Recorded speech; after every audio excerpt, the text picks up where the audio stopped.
வணக்கம் உறவுகளே! நான் உங்கள் ஒளுத்தியர். எல்லாரும் எப்படி இருக்கீங்க? நல்லா இருக்கீங்களா?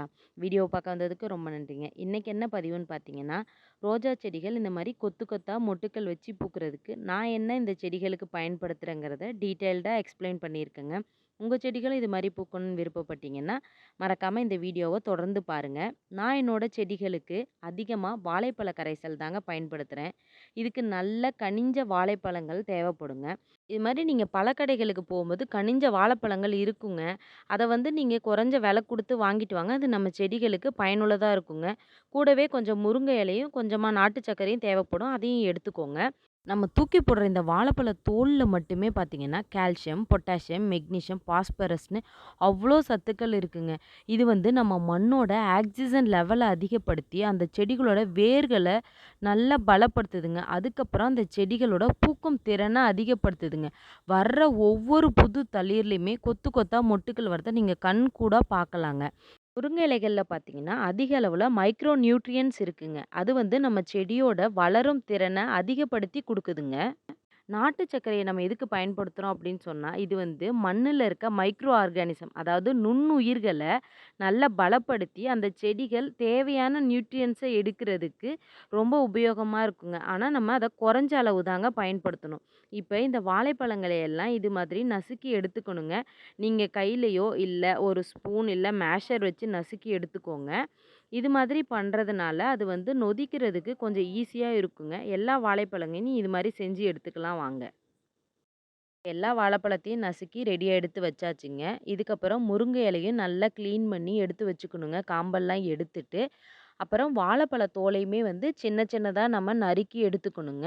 இப்ப இந்த கரைசல தயாரிக்கிறதுக்கு நமக்கு ஒரு பிளாஸ்டிக் டப்பா தேவைப்படுங்க. அதுவும் மூடி இருக்க டப்பாவா பார்த்து எடுத்துக்கோங்க.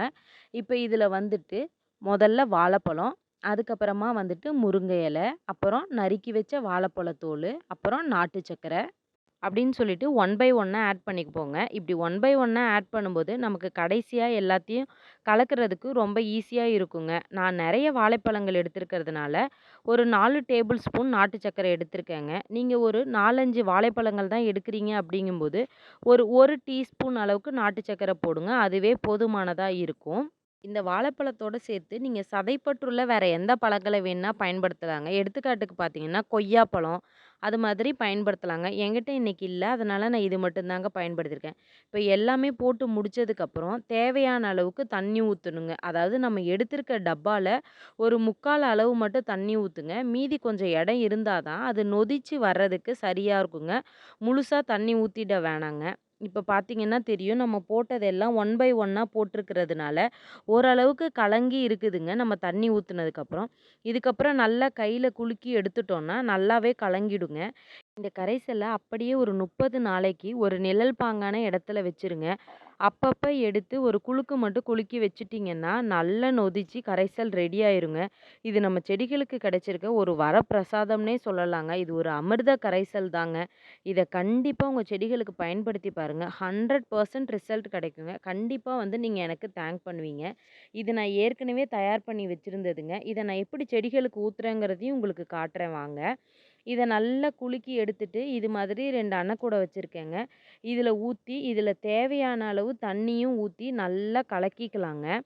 இத நான் 30 நாளா வச்சிருக்கிறதுனால நல்லா நொதிச்சு இருக்குங்க. இது இப்போ வந்து பார்த்தீங்கன்னா, ஒரு மீன் அமிலத்துக்கு இணையான சத்துக்கள் இதில இருக்குங்க.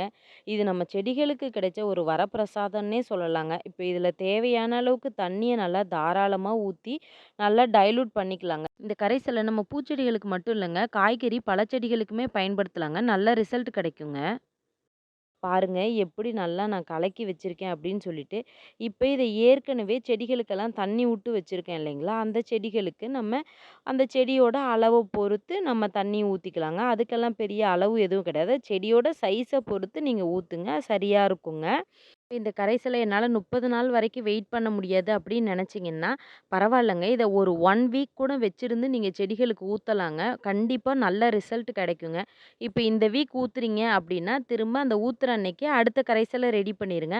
அடுத்த வீக்கும் மறக்காம ஊத்துங்க. இதே மாரி தொடர்ந்து ஒரு 3 வாரம் மட்டும் ஊத்தி பாருங்க. உங்க செடிகளும் என் செடி மாரி கொத்து கொத்தா பூக்குங்க. முடிஞ்சா 30 நாள் வச்சு ஊத்தி பாருங்க. அதோட ரிசல்ட் இன்னும் அபரிவிதமா இருக்குங்க. என்னோட பதிவு உங்களுக்கு பயனுள்ளதா இருந்துச்சுன்னு நெனச்சீங்கன்னா, மறக்காம நம்ம சேனல சப்ஸ்கிரைப் பண்ணி வச்சுக்கோங்க. அப்பதான் நான் அடுத்தடுத்து போடுற வீடியோக்கள நீங்க தொடர்ந்து பார்க்க முடியும். இந்த வீடியோவ பார்த்ததுக்கு ரொம்ப நன்றிங்க. மீண்டும் உங்களை அடுத்த பதிவில் சந்திக்கிறேன். நன்றி.